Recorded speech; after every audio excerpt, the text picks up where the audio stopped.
De la presencia del presidente Juan Manuel Arámbula Solís de la Sociedad de Historia de Reynosa, Asociación Civil, y 15 socios con fundamento en los estatutos de la sociedad, y siendo las 2:10 del día 15 de junio del 2018, damos inicio a la sesión ordinaria número 12 en el Hotel Royal Garden, en el Salón Bugambilias, con un saludo fraternal y franco y sincero, deseando que nuestros trabajos sean un éxito.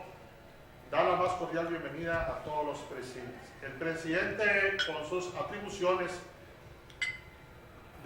da las indicaciones al secretario en funciones para que con la solemnidad requerida inicie los trabajos. El secretario en funciones somete a consideración de los presentes el orden del día y que regirá nuestros trabajos. El orden del día fue aprobado por unanimidad. Punto siguiente, los socios, doy unas cortas breves de su nombre tribunal. Emilia Vela González, magistrada del Tribunal Estatal Electoral, originaria de Reynosa, miembro de la sociedad que por motivos de trabajo no asiste. Era un desconocimiento que tenía y me es muy agradable escuchar esto. Estudió en la Universidad de Nuevo León, licenciado en Derecho, con maestría en Política y Gobierno y candidata adoptada por el área de Ciencias Sociales. Juez civil en Río Bravo, Reynosa y Tampico, fundadora de la Sociedad de Mujeres y Profesionistas de Reynosa y fundadora de Mujeres Profesionistas de Victoria. Sea usted bienvenida y gracias por su amable presencia y tiene usted la palabra. Les pedimos a todos el respeto necesario, apaguen sus celulares para interrumpir la conferencia y al terminar la conferencista comenzaremos con las preguntas en forma adecuada. Gracias a todos y bienvenidos.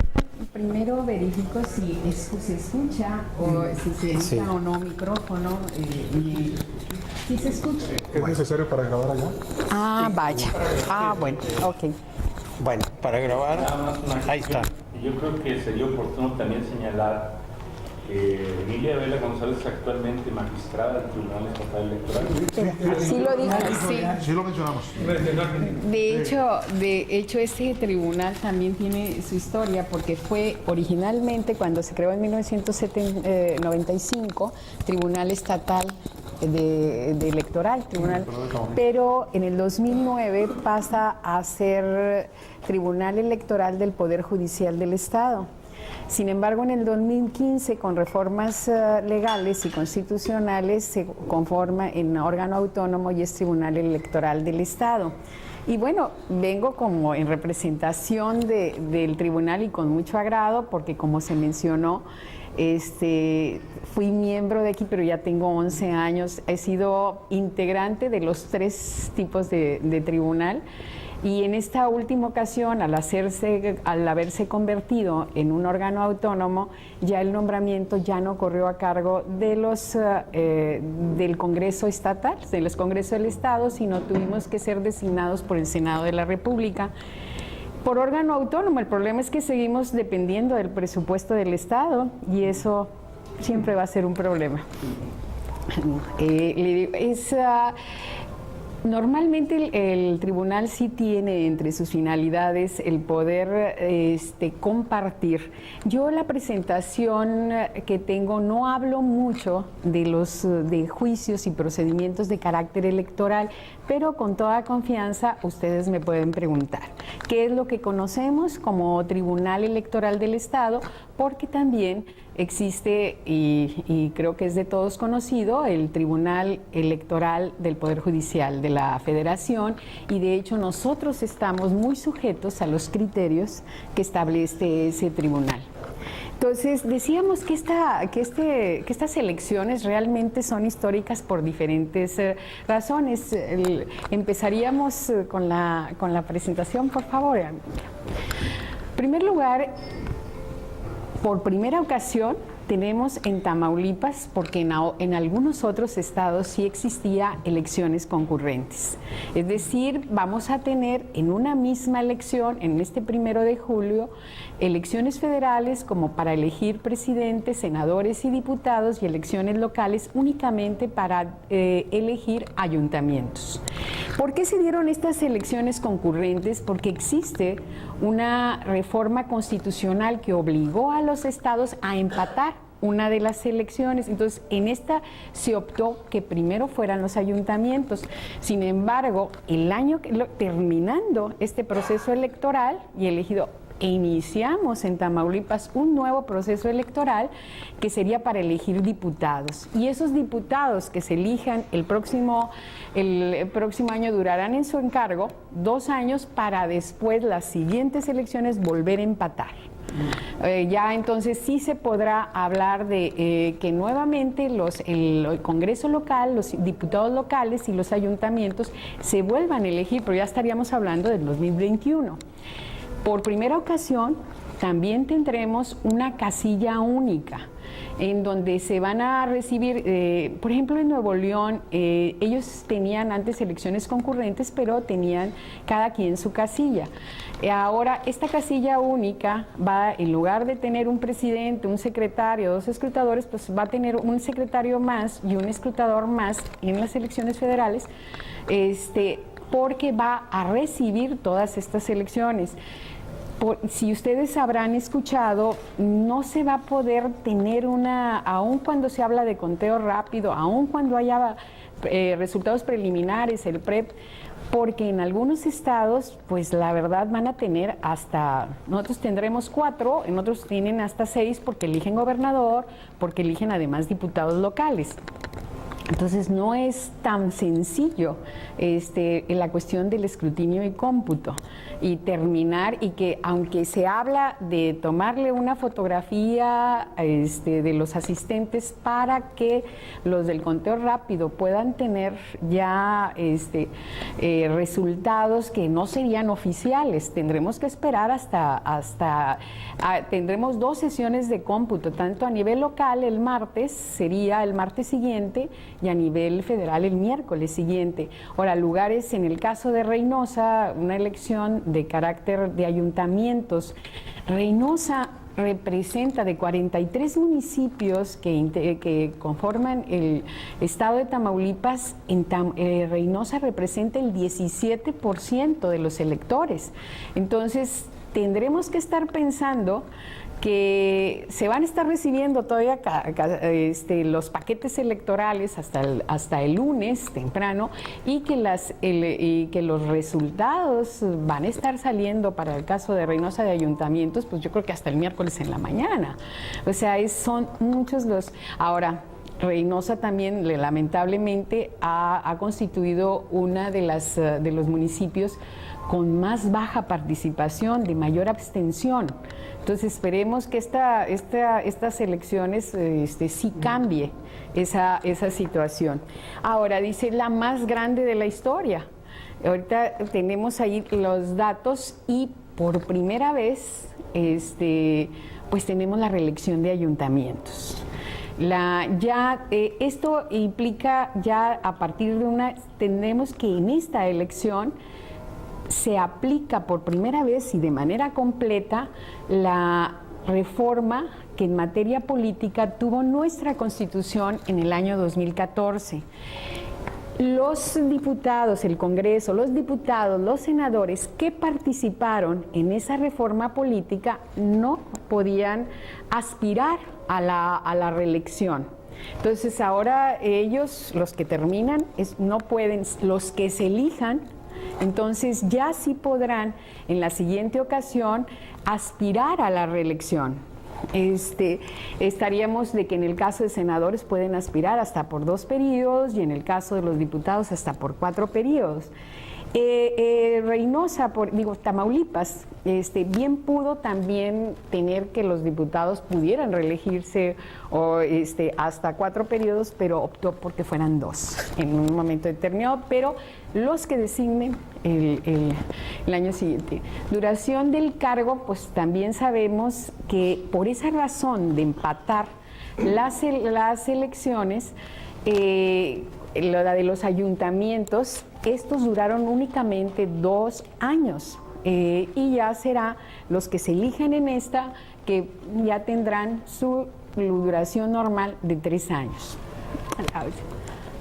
Aquí está, cargos a elegir el 1 de julio por el lado federal, presidente de la República, 300 diputados de mayoría relativa, 200 diputados de representación proporcional, 64 senadores de mayoría relativa, 32 senadores de representación proporcional y 32 senadores de primera minoría. En el caso, sabemos que en el caso de los senadores, cada partido postula a una planilla de 2, el que por cada entidad federativa. En el caso del partido que quede en segundo lugar en la votación de mayoría relativa, la persona que encabeza la fórmula es de que queda también como senador. Y los otros son de representación proporcional en base a una lista nacional. Una pregunta, 32 senadores de primera minoría, ¿qué es? Es lo que le estoy explicando, que normalmente, o sea, cada partido político postula a una fórmula de 2 para candidatos a senadores. El partido político que queda en segundo lugar en votos tiene derecho por primera minoría a tener un senador y este va a ser el que encabece la fórmula. Vamos a decir que en las elecciones pasadas de senador, la senaduría de mayoría relativa la ganó el PAN y quedó el señor Cabeza de Vaca y Maqui Ortiz.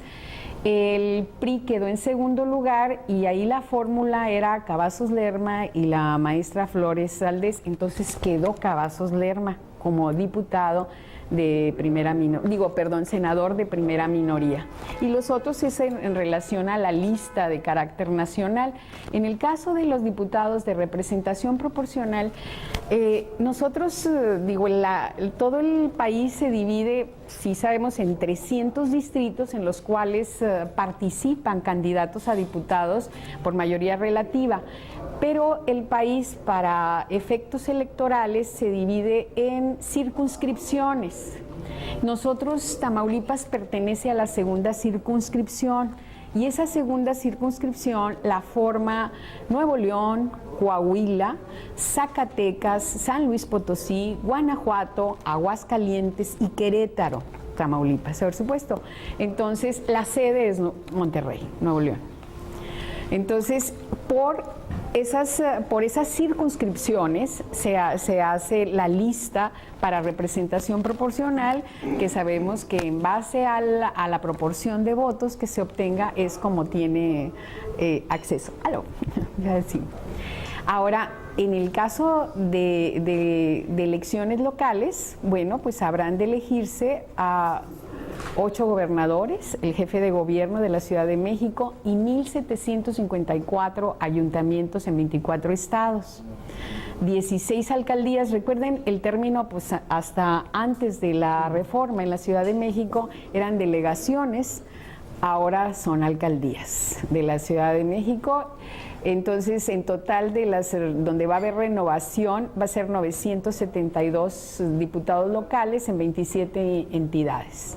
Entonces, por eso se considera que es la elección más grande de la historia en nuestro país. Aparte, el número yo aquí tenía anotado que somos 87.8 millones de ciudadanos.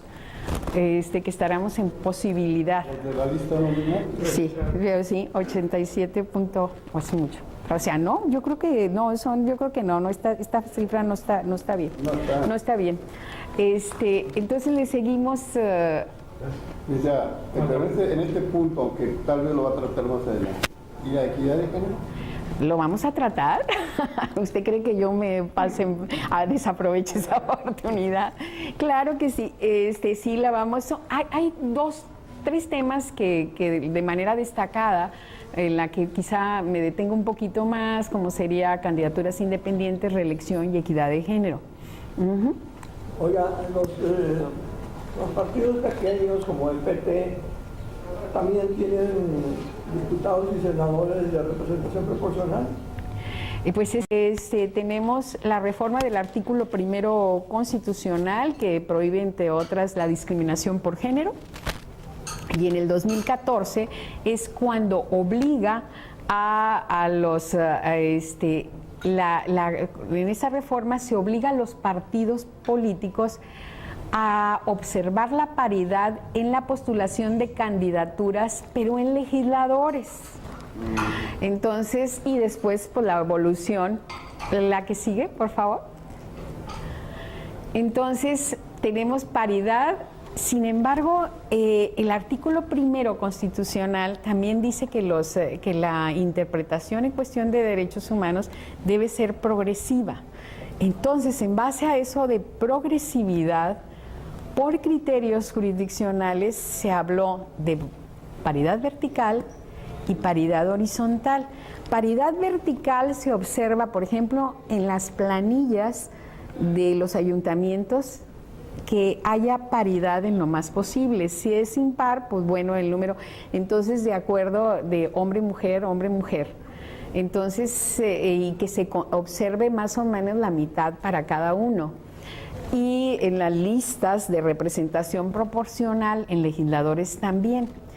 La paridad horizontal fue un criterio jurisdiccional que obligó a que, por ejemplo, de 43 municipios, los partidos políticos tendrían que postular al menos la mitad o cerca de la mitad, si es impar, de presidentas municipales. O sea, de que no nada más en forma alternada hacia abajo, sino en forma horizontal. Entonces, no ha sido sencillo. Fue tan difícil que, creo, en el 2015, si mal no recuerdo, que ya se dieron esos criterios. Chiapas tenía una elección posterior, no en las épocas de julio, pero ya había generado jurisprudencia. Y cuando la Sala Superior hace jurisprudencia, es obligatorio observarlo para todos, para los estados. Entonces, ¿qué pasa en Chiapas? Que en Chiapas aceptan el registro sin observar la paridad en lo absoluto. Entonces, y eso le va a provocar que días antes de la elección revoquen todas las candidaturas y que de repente tengan que poner a las mujeres, no sé de dónde la esposa de, así de talles, y le costó el trabajo a los consejeros electorales. Se les revocó el nombramiento, porque el INE ahora tiene esas facultades también. Él designa a todos los consejeros electorales de los estados y tiene las atribuciones para revocar nombramientos cuando considera que se da alguno de los supuestos. Ya creo que...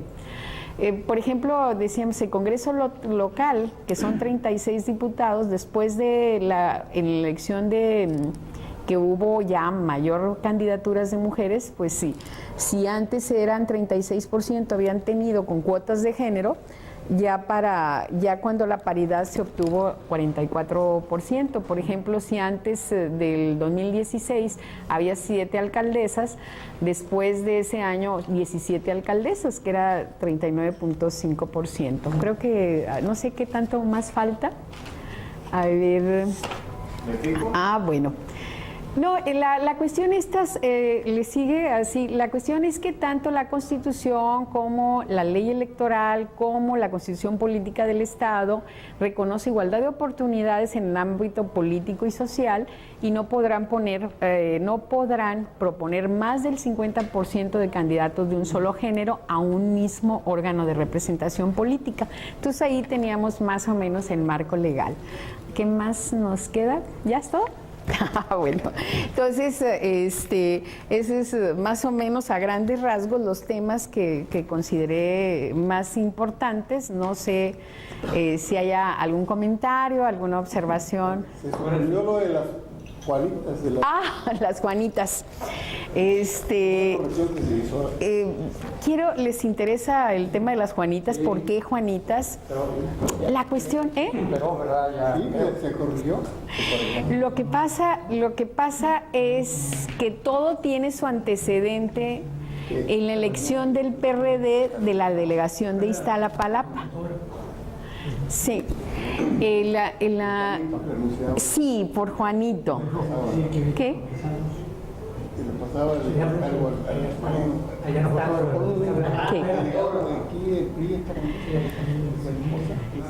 No, ya había. Yo cuando entré en el tribunal en el 2007, Yo me acuerdo que del PT o algo así, había ganado una señora, sí. ¿Permite tomarnos una foto? Sí, claro, perdona, sí. Ay, sí, perdón, sí. Vamos a la foto oficial y luego pregunta para... ¿Cómo está? No sé si le interesa. Sí, me interesa. Ahorita me la da para Sí. dársela a Ajá. Ah, ok. ¿Sabe qué? Aquí. ¿Usted? De ladito. De ladito todo se ve para acá. Entonces, sí. zona de la panza. Ay, sí. Como en Miss. De ladito, de ladito. Allá, ¿no? A ver, todos viendo aquí, por favor, lo primero con el celular. Sunrise, Para smile. acá. Te quiero, Willy. 1, 2.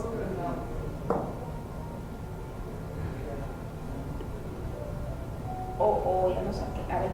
Esta. Ay, sí. Tómelo usted primero para que salga. Sunrise. Perdón. Sonrisa. Sí. Eso. Ahora voy yo. Ah, Gracias. ok. Gracias. Adelante. Gracias. La cuestión de que comentábamos ahorita de cuál es el origen de las Juanitas, porque de repente me han preguntado eso. Ah, gracias. Gracias a usted. ¿Por qué Juanitas? En el 2009 hubo el proceso interno del PRD. Que te vaya bien, gusto en saludarte. Hubo el proceso interno del PRD para elegir los candidatos a delegados de las diferentes delegaciones, ¿no? En el caso de Iztapalapa ganó Clara Brugada.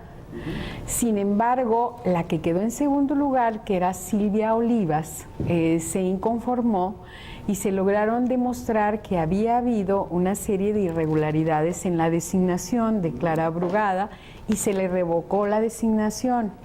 Entonces, al revocarle la designación, ya no había tiempo porque fue unos días antes de las elecciones y tampoco había tiempo de quitarla de las boletas. Entonces, cuando hacen el cierre de campaña en Iztapalapa, Andrés Manuel, se me fue el nombre, perdón. Andrés Manuel López Obrador le dice, ahí tenía a Rafael Hernández Acosta, alias Juanito, y les pide que a la gente que voten por Juanito y que una vez que gane Juanito se va a renunciar Rafael Hernández Acosta, el jefe de gobierno va a proponer a Clara Brugada y luego la asamblea va a aprobar a Clara Brugada.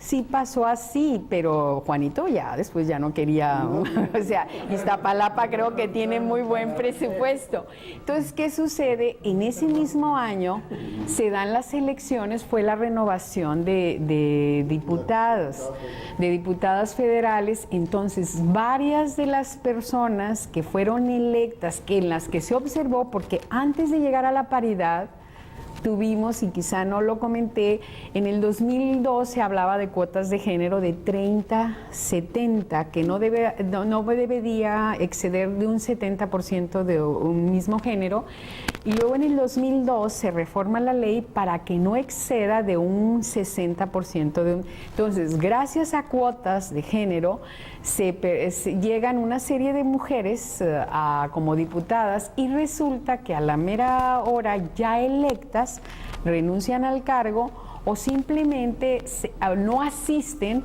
para que se obligue a acumular las faltas y se obligue a llamar al suplente. Entonces fue mucha indignación y a ellas se les conoció con el nombre de Juanitas. Sin embargo, eso también, si eso pasó en el 2009, para el 2011, para el proceso de que iba a ser la jornada del 2012, se hacen reformas. Hay una resolución que es emblemática, que es las 12.624 del 2011, donde la mayoría no cumplieron con las cuotas de género, porque en las cuotas de género, tratándose de mayoría relativa, lo observaban en las listas plurinominales, decía que la excepción era cuando los candidatos eran electos en un proceso interno de selección. Entonces, ¿qué dijeron todos? Fue un proceso interno y no respetaron. Entonces,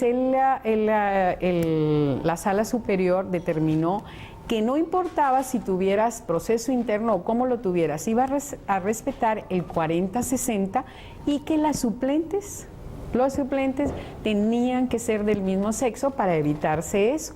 Y después se convirtió en ley de que ya los suplentes debían ser del mismo sexo para evitar. Yo le digo, a mí me tocó en Tamaulipas de que creo que era un diputado del PT, que da la señora renuncia y ocupa el cargo el esposo. Perdón, en democracias más maduras, europeas, etcétera, ¿existen esos entrinques o...? Las cuotas de género tienen mucho tiempo. Las cuotas de género es algo que se fue metiendo, por eso lo tomamos. Sin embargo, debemos reconocer que ya al llegar a la paridad, la democracia paritaria empezó a surgir allá en un encuentro en Atenas, allá en los años 70, pero ya esta reforma constitucional de Peña Nieto del 2012 realmente no hay muchas. De hecho, por ejemplo, me tocó ir a una conferencia y platicando con un conferencista que era de Estados Unidos. O sea, en Estados Unidos no hay ni para cuándo la proporción de mujeres que hay aquí. La cuestión es que decía es que allá es más difícil por lo que implica reunir fondos, porque allá no tanto el financiamiento público, sino el financiamiento, y que tienen que hacer una gran labor de recaudación. Entonces, nosotros estamos a partir de la paridad, estamos en los países un tanto más adelantados en eso. Sin embargo, yo reconozco una cosa, hemos avanzado cuantitativamente.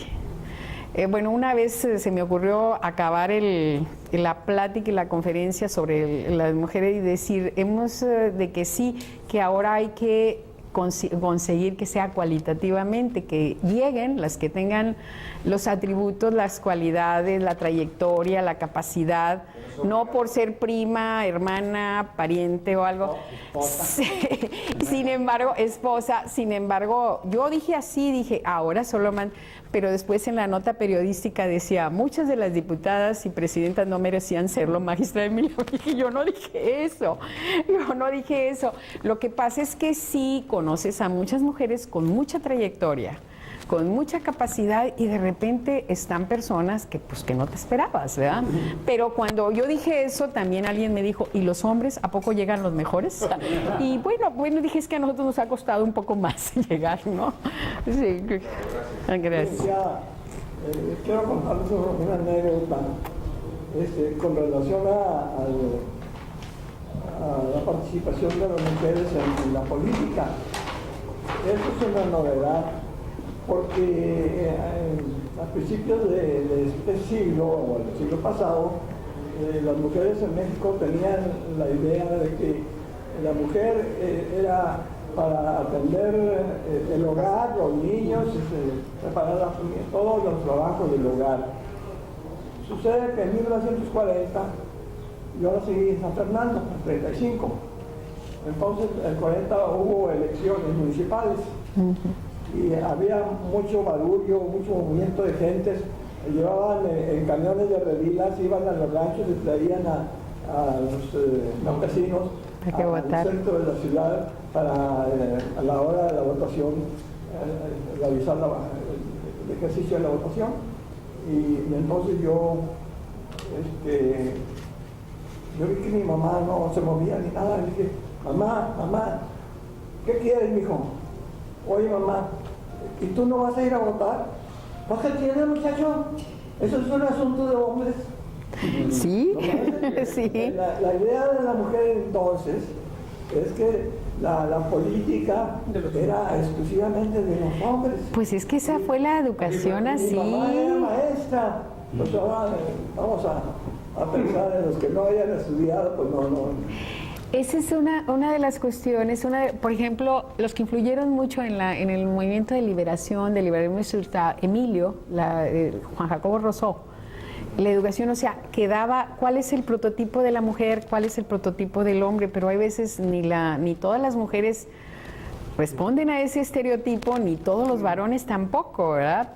Entonces, yo la verdad, esas son cuestiones que siento que son estereotipos porque lo obligaron.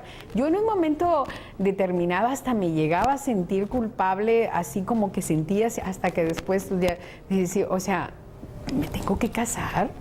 O sea, ¿realmente es una obligación? O sea, como si estuvieras haciendo algo mal, o sea, oye, pues ya, ¿no?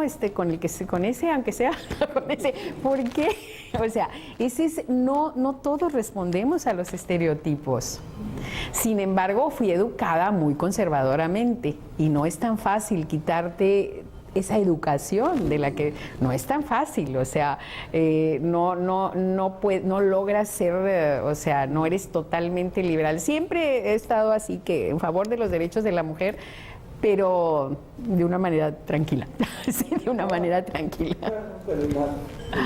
Ya me voy a callar. No, en serio. Yo fui diputado de la 52 legislatura. Sí. Éramos 42 diputados plurinominales, 49 diputados plurinominales Sí. y uno de elección directa. Entonces, imagínense ustedes en ese año del 82, cómo estaba la situación política. El PRI era el que le ponía y mandaba y ordenaba y todo. Éramos 49, 50 diputados en total. Por el PAN. Y uno más de elección directa. Uno de votación de mayoría relativa. Y los otros partidos eran más poquitos. Un partido tenía 8 y otro tenía 16 o 15 o cosas así. Pero a lo que voy es a lo siguiente. Esa ocasión que yo fui diputado, me di cuenta que se necesita conocimientos, capacidad, haber estudiado, saber de historia y saber de geografía y saber de leyes. Había diputados ahí que nunca habían leído la Constitución. No, todavía. O sea, sí, todavía. ¿Cómo es posible que haya diputados tan ignorantes? ¿Por qué la ley no establece que un diputado, un senador, debe tener determinados lineamientos del nivel cultural, educativo? Deben ser exámenes. Debe ser, Sí. Debe ser universitario. No. Miren, en el actual Congreso local hay 2 personas que tienen nada más terminado primaria. A estas alturas, o sea, 2 personas, otras que tienen secundaria o comercio en inglés y español o preparatoria. Entonces, como que dices, a estas alturas donde es más especialidad, está bien que son representantes ciudadanos, pero yo creo que sí sería conveniente una mayor preparación. Sí, la ley no establezca, porque la ley dice que tengan primaria. No, por favor. Oiga, Ya no. licenciada, pero dentro de todo haciendo un balance, sobre todo los más viejos, como es mi caso. Como no, como yo ya, sí. En mi caso, la verdad es de que sí fuimos testigos de un México que respecto al actual hemos avanzado mucho. Ese México que me tocó a mí ver, donde las elecciones una verdadera simulación, y este asunto de que la mujer y que minorías que no tenían oportunidad de ser representadas, de alguna forma poco a poco se ha ido avanzando. Los organismos mismos, el hecho que existan los tribunales electorales, los institutos electorales, porque antes esto lo hacía el gobierno, la Secretaría de Gobernación, Sí. y los municipios hacían las elecciones. Y no había elección, realmente era una simulación. Se cumplía con la apariencia, pero en el fondo lo que había era pues una especie de, como decían, de dictadura sexenal, ¿verdad? Y ahora pues sí, llegamos a algún tipo de democracia no como quisiéramos todavía que tuviera la calidad. Es muy, muy difícil. Pero como que vamos avanzando. Seguramente usted, que es privilegiado en el sentido de estar en un lugar que puede participar en estos asuntos. Pero sí es difícil. Ve todo lo que hace falta de avanzar con mucha claridad. Y yo creo que nadie estamos... no es difícil. Aquí yo tengo 6 hermanos varones. 6 hermanos varones. Empezando por ahí, cuando me festejé mis 60 años, dije gracias a mis hermanos, porque gracias a ellos he tenido que luchar por la igualdad, ¿no? Entonces, el primer obstáculo que tenías para irte a estudiar fuera, porque aquí no había, ¿No había universidad? No, estaba nomás ciencias químicas y mi padre pues tenía la preocupación de que tenía que darle educación a los hijos varones, porque al fin y al cabo a uno la iban a mantener. Pues qué bueno que como quiera cambió de opinión, porque si no. Y en la facultad yo me acuerdo que a mí nos tocó ser 5 mujeres y 40 y tantos hombres, y que había maestros que decían no presentas exámenes si no vienes en vestidos. Tienes como mujer, tienes que traer vestido, pantalones no. Entonces, y casi a mí, cuando me regreso aquí, que me tocó ser un poco de las primeras litigantes, y de hecho me tocó ser aquí como la primera juez civil también. Pero ya juez civil estoy hablando de 40 y tantos años, o sea, los primeros años era así muy, muy difícil. No ha sido sencillo. La verdad ya...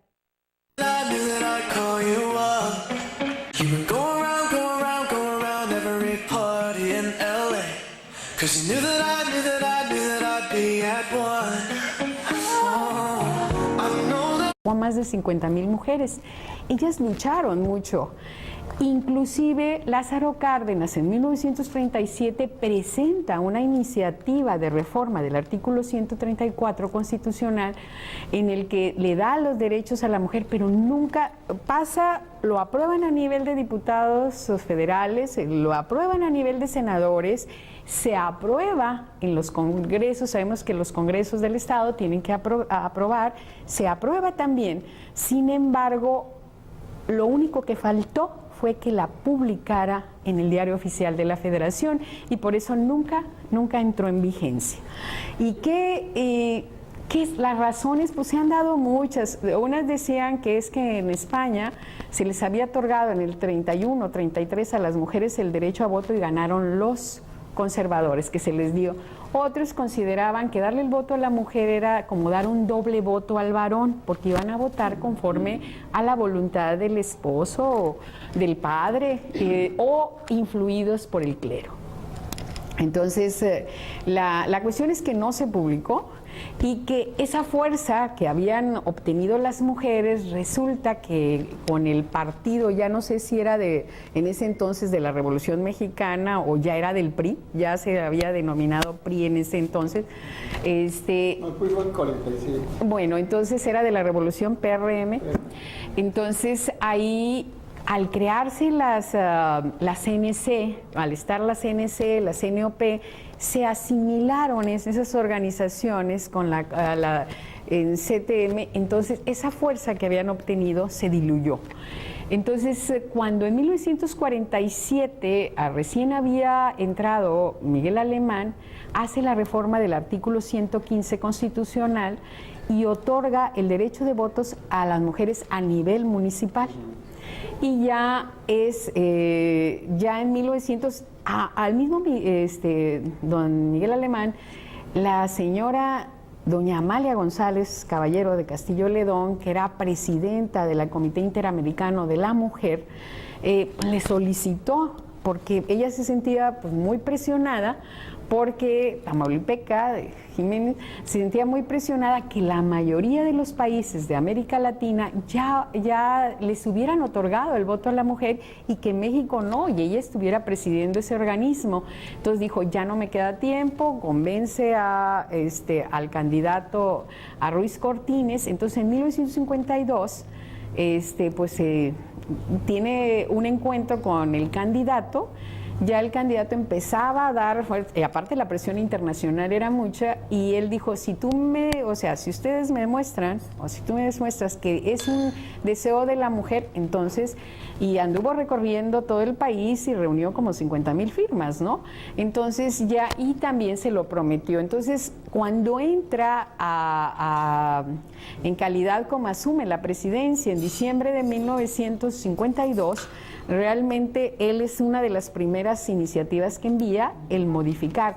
Claro que hubo inconformidades porque decían, pero pues si es nada más de darle el valor a lo que ya había dejado inconcluso Lázaro Cárdenas para que no se llevara él el agravio, pero ahí se vino el 17 de octubre de 1953, es cuando ya se reforma el artículo 134 y se reconoce a la mujer la ciudadanía, tanto al hombre y a la mujer, de manera expresa.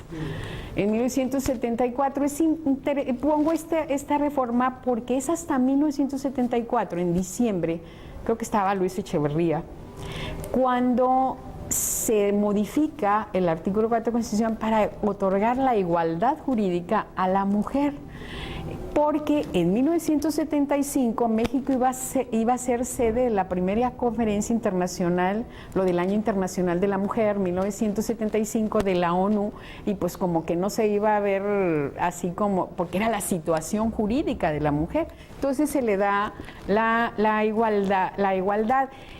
Y eso trae como consecuencia que se modifiquen los códigos civiles, y esos códigos civiles resulta, a mí todavía me tocó estudiar de que en el Código Civil decía, en el matrimonio, por ejemplo, al hombre le corresponde el sostenimiento del hogar y a la mujer el cuidado el cuidado y dirección del mismo. En virtud de la reforma, lo que se hace es igualar que tanto los derechos, ambos derechos y obligaciones, eran para los dos cónyuges, pero la corresponsabilidad, sí, muchas mujeres salieron a trabajar, pero la corresponsabilidad en el hogar realmente pues ha sido difícil, ¿no?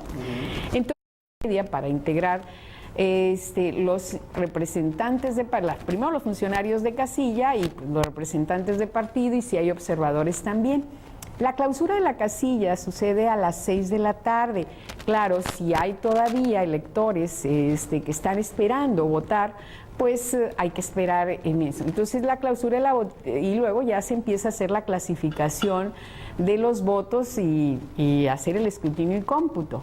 Por eso dependiendo de las personas, suele terminarse un poco tarde, ¿no?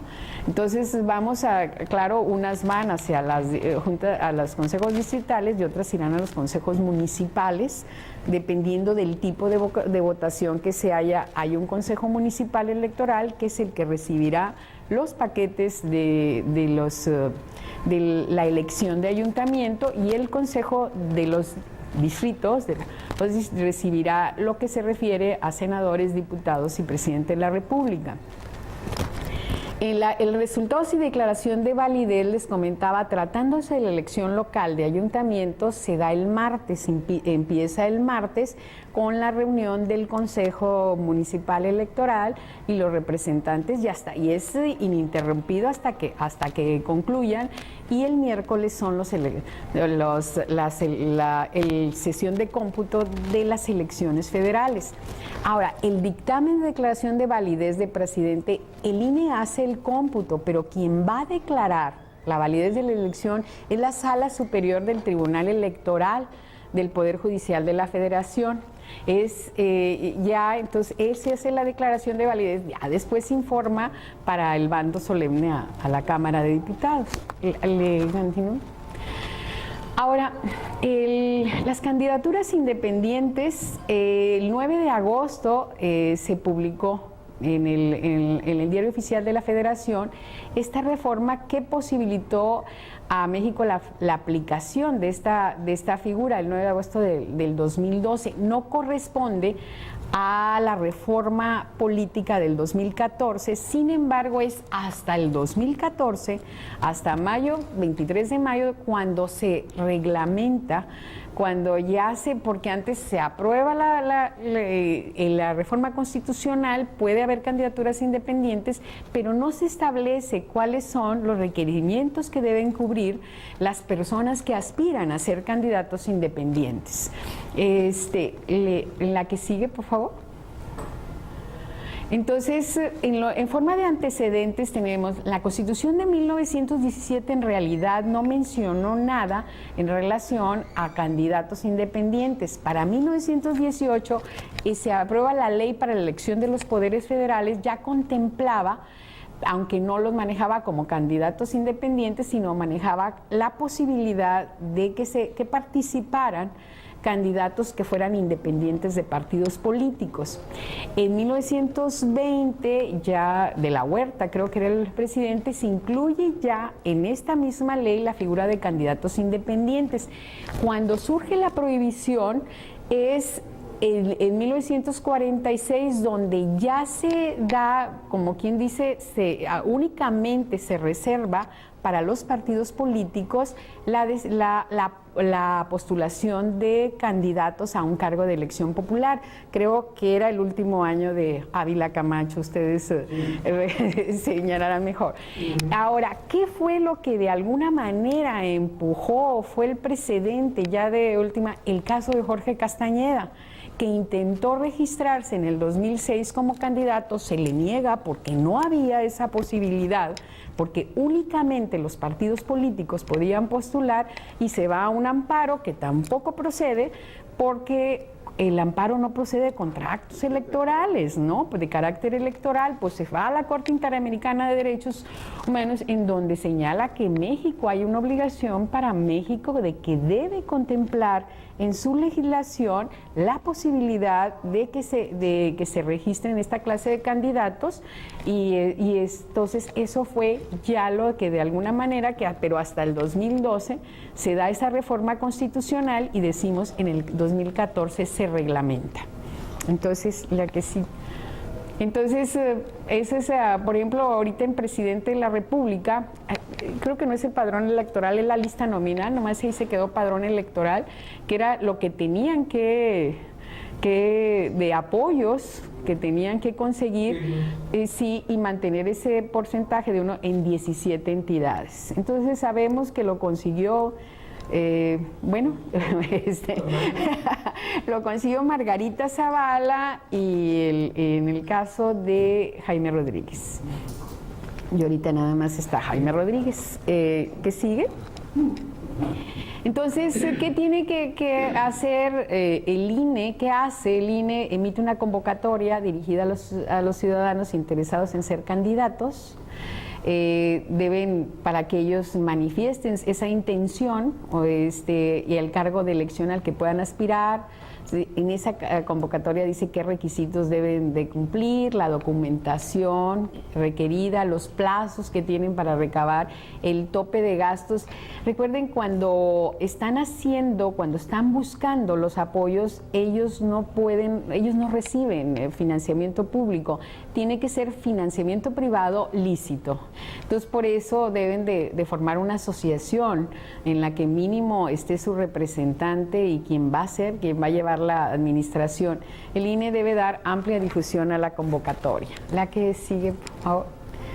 Dice, con la manifestación de intención el candidato deberá presentar que acredite, eso es bien importante, la acreditación de haber creado, constituido la asociación civil, su alta en el sistema de administración tributaria, los datos de cuenta bancaria, y tendrá el mismo tratamiento de un partido político, la asociación.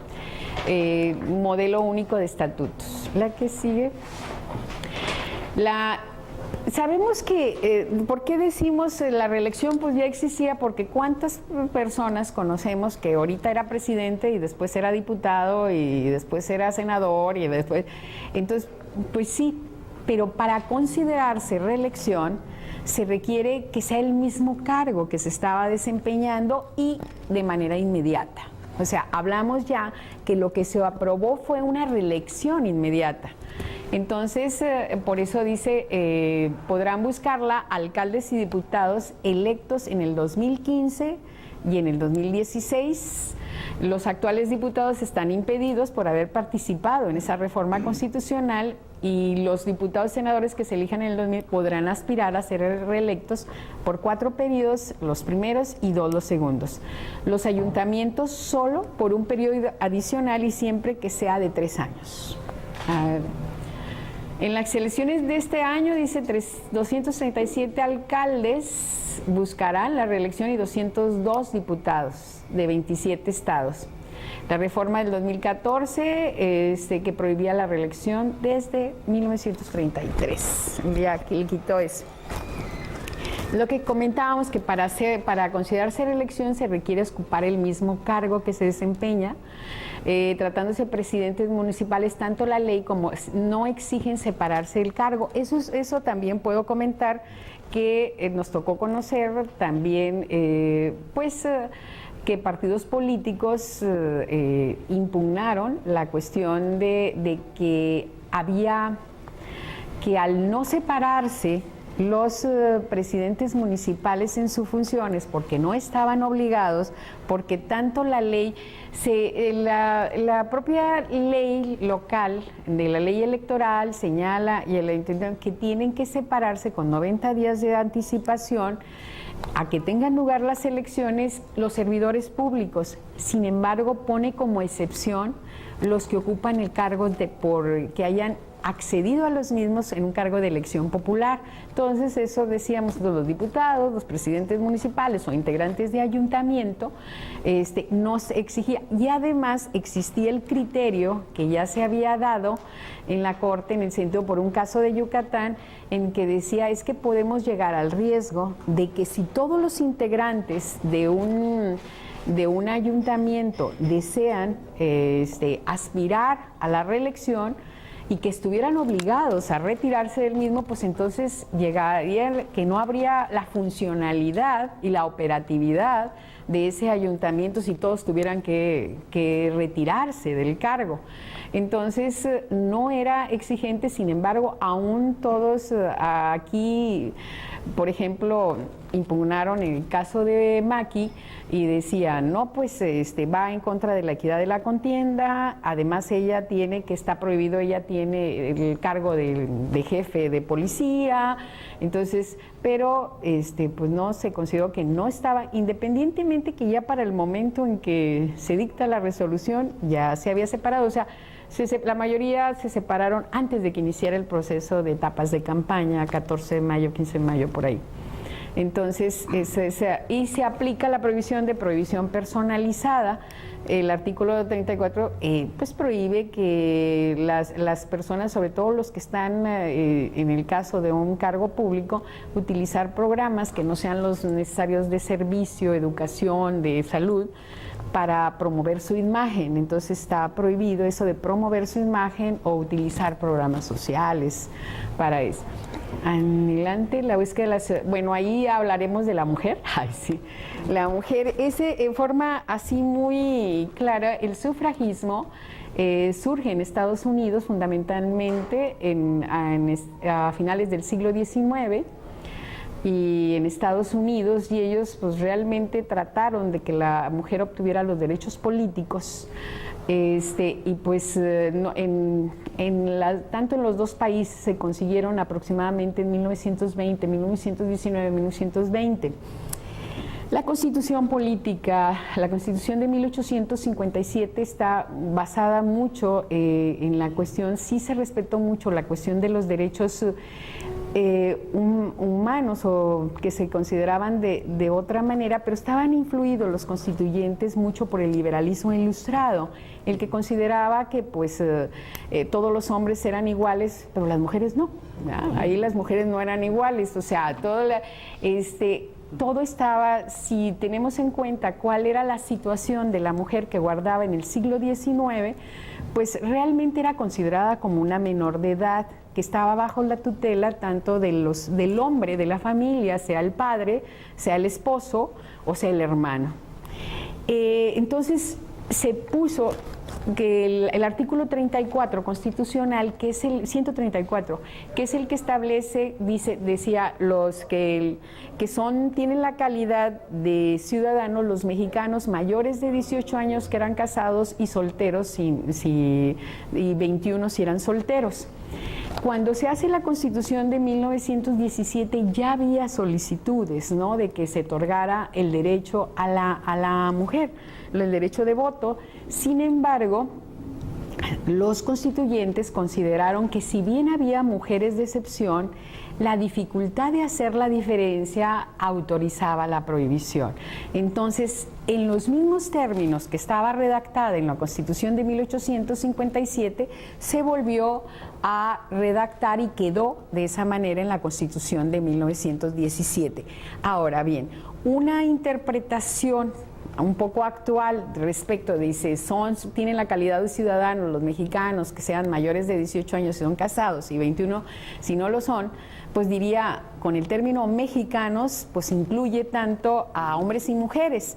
Sin embargo, la misma ley federal de 1918 establecía que tenían la calidad de ciudadano los varones únicamente. Entonces, eso a nivel federal. Sin embargo, en estados como Yucatán, como Chiapas, como Tabasco, Yucatán el primero en 1923, dada esa ambigüedad como estaba redactada la Constitución, pues ellos sí permitieron a las mujeres votar, de tal manera que en 1923 en Yucatán, siendo gobernador Felipe Carrillo Puerto, quedan las primeras 3 diputadas, una de ellas su hermana, que siguió luchando durante muchos años, Elvia Carrillo Puerto, estaba Raquel de Cid y otra Edna Cicero, ¿sabe? Y también hubo la primera regidora, Rosa Rodríguez o algo así. Entonces, sin embargo, al año siguiente, pues es cuando matan a Carrillo Puerto y pues tienen que dejar estos cargos. De hecho, Elvia Carrillo Puerto se va a San Luis Potosí, donde también autorizaban, y creo que ella participa para después como candidata a diputada y gana. Sin embargo, no le reconocen el triunfo porque consideraban que esa ley era anticonstitucional.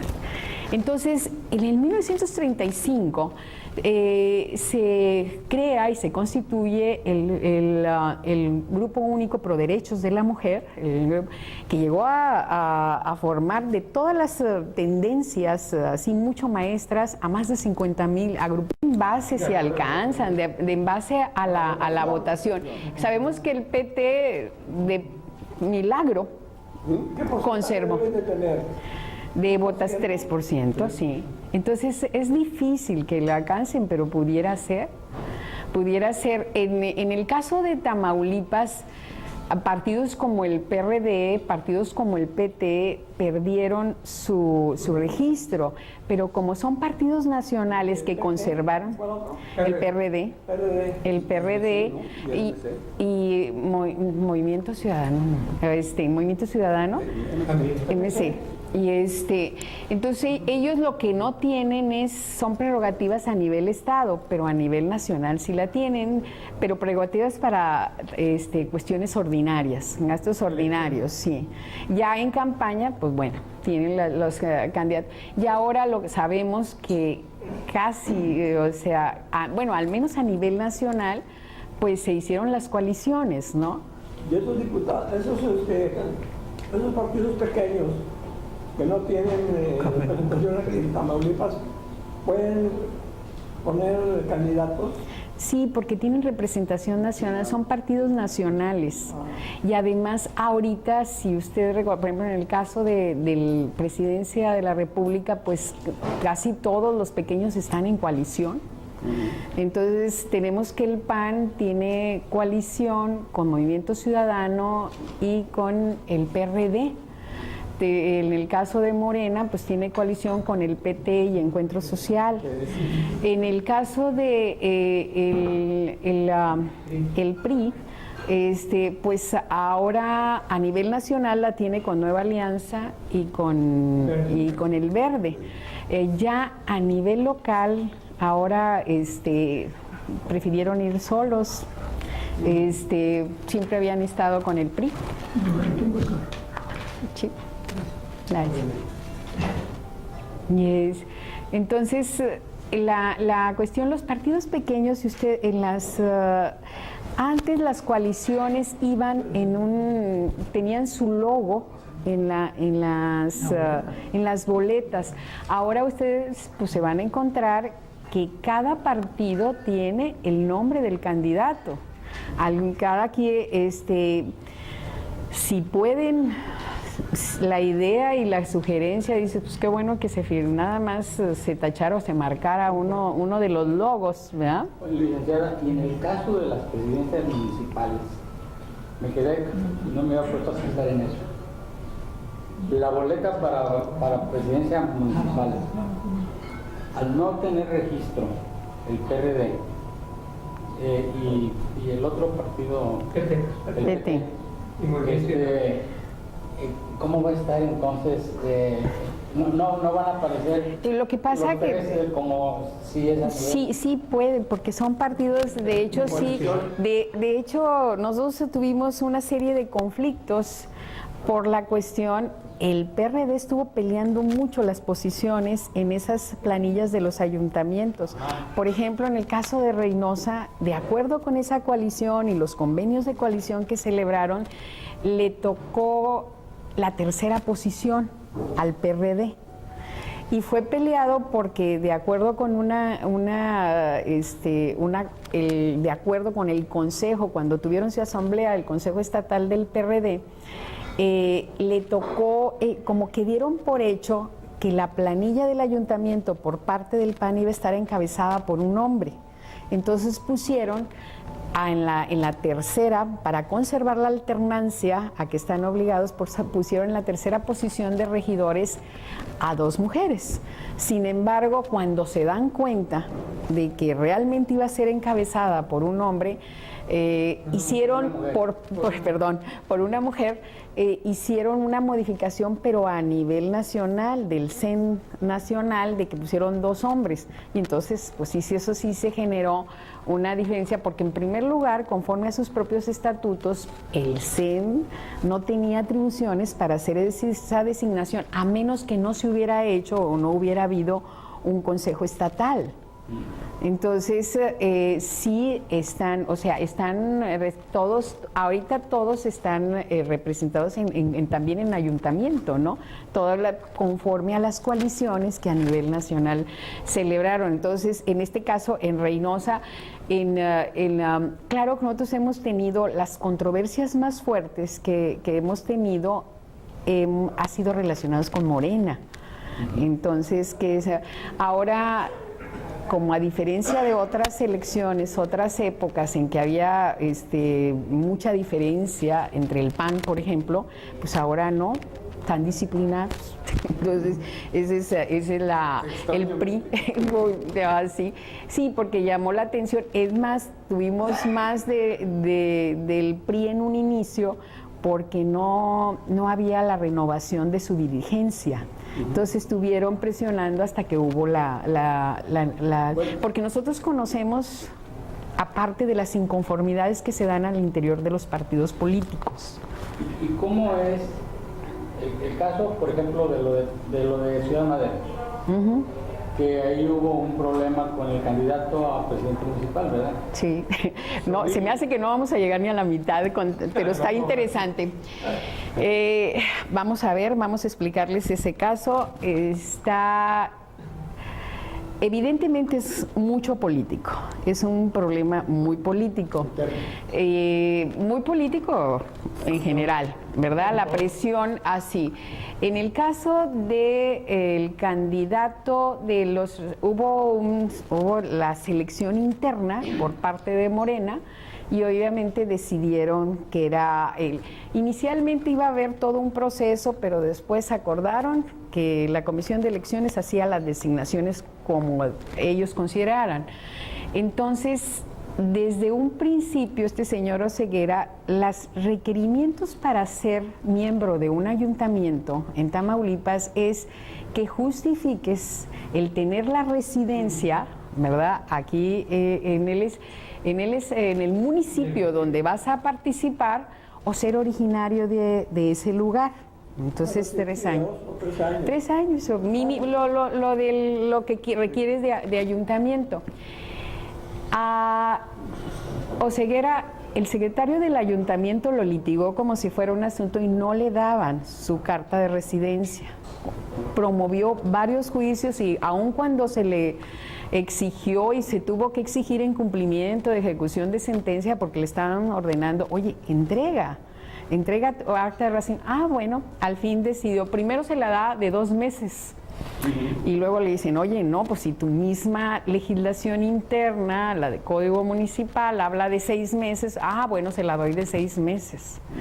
Entonces, como no lograba, y se fue hasta amparo, como no lograba justificar, entonces acompañó un acta, él hizo una rectificación de carácter administrativo de que había nacido en Madero. Entonces resulta que lo registran y se aprueba su registro porque en el acta de nacimiento aparecía como nacido en Madero. Sin embargo, acta reformada.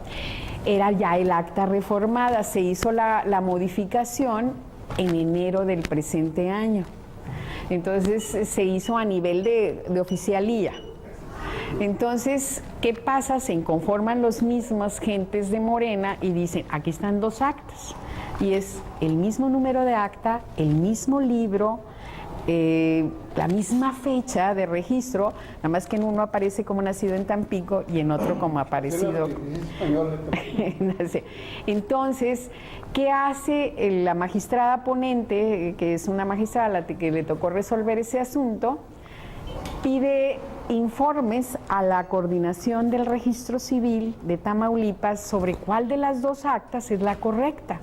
Y le dicen, es la de Tampico.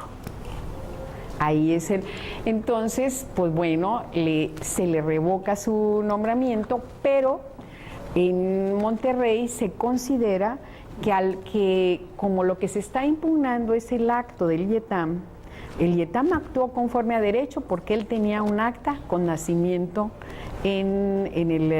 ¿cómo se llama? En Madero. En Madero. Entonces revoca y le dan nuevamente. Ahora resulta, lo han seguido peleando, por lo menos hay 5 asuntos. O sea, nosotros dicen, oye, ¿ustedes vienen todo su trabajo después de las elecciones? No. Ahorita llevamos 60 y tantos de juicios ciudadanos y 30 y tantos de recursos de apelación en lo que va del año. ¿Quién está impugnando ese caso? Militantes de Morena, supuestamente. Porque la verdad no sabe, dije, oye, yo creo que, o sea, ¿cómo es posible? Hay uno que ha promovido como 6 juicios, que él es el que considera que tiene derecho.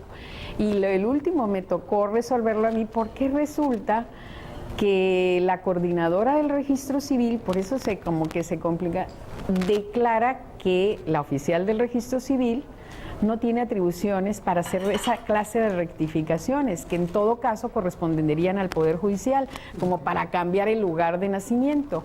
Entonces deja sin efectos esa anotación marginal y vuelven en base a eso como un hecho superviniente. No, ya hay cosa juzgada y el señor se queda. O sea, ya no nos vamos. Ahora, que quede electo, que todo indica que pudiera ser, no sé qué va a pasar. Bueno, pero hay un asunto que yo creo que también es bastante interesante, ¿no? Me gustaría, ¿quiere continuar el formato suyo para terminar? Yo sugiero que termine la conferencia y al final todas las preguntas que quieran. Como gusten. Permítame, pero en la conferencia que estaba presentando la licenciada Niña está muy interesante, pero hay cosas que se están exponiendo ahorita sobre la marcha. Y si lo dejan para el final... Se me olvidan, dice. Ay, pues, o sea, bueno, miren. Nada más con el debido. Apúntenlo. Con el debido respeto, que merecen todos los socios, que es una conferencia. La conferencia debe ser respetada como debe ser y como lo dice el protocolo. Termina la conferencia y ustedes hagan las anotaciones pertinentes y sí, al terminar... porque si no vamos a terminar. No vamos a avanzar y se pierde la objetividad que tenemos de nuestra conferencista magistral que tenemos aquí. Bueno. Continuamos adelante, Okay. terminamos su conferencia. Entonces, el proceso electoral tiene estas etapas. Hay etapas coincidentes en el proceso electoral federal y el proceso electoral local. Digamos que en septiembre se inició la primera etapa, que es la preparación de la elección, y es en la cual todavía nos encontramos. El 8 de septiembre. O el 10 si es local, el 8 si es federal, así. Entonces se iniciaron y se inicia todo el procedimiento, desde los lineamientos, desde la aprobación de coaliciones, desde aprobación de cuáles va a ser de la convocatoria, candidatos independientes, la designación de los consejeros municipales, de los que van a integrar los consejos municipales electorales. Entonces todo eso en la etapa de precampañas, el fijar los topes de gastos de campaña. Yo quiero decirles que a partir del 2014, pues ustedes se dieron cuenta realmente de aquel Instituto Federal Electoral que existía con atribuciones más específicas y donde lo que en las elecciones locales las manejaba el Instituto Local y nada más hacía convenios por lo que se refería a la credencial de elector o lo que se refería a las listas nominales, pues ahorita realmente tiene tantísimas atribuciones el Instituto Nacional Electoral que casi, pues si antes un instituto local designaba a los funcionarios de casilla, pues ahorita casi todo es el INE, da los lineamientos para los que deben observar las candidaturas independientes, da lineamientos para los integrantes de los consejos municipales. En realidad está en todo, es un monstruo, digo yo. Ahorita el INE tiene todas las atribuciones, aparte de que ya tenía también, cuando ya se dieron tiempos de radio y televisión a los partidos, él tenía ya y lo mismo tiene la fiscalización de los partidos. Entonces todo esto que sucede, estamos en etapa de proceso electoral. Ustedes saben que apenas recién concluyó la etapa de campañas electorales, tanto a nivel federal como a nivel local, que estamos en el periodo de reflexión, y que está prohibido en estos 3 días cualquier tipo de encuesta o proselitismo de algún candidato o partido político. La jornada electoral se inicia el primer domingo de julio y a partir se inicia con la votación. A recibir la votación tienen que estar a las 7:30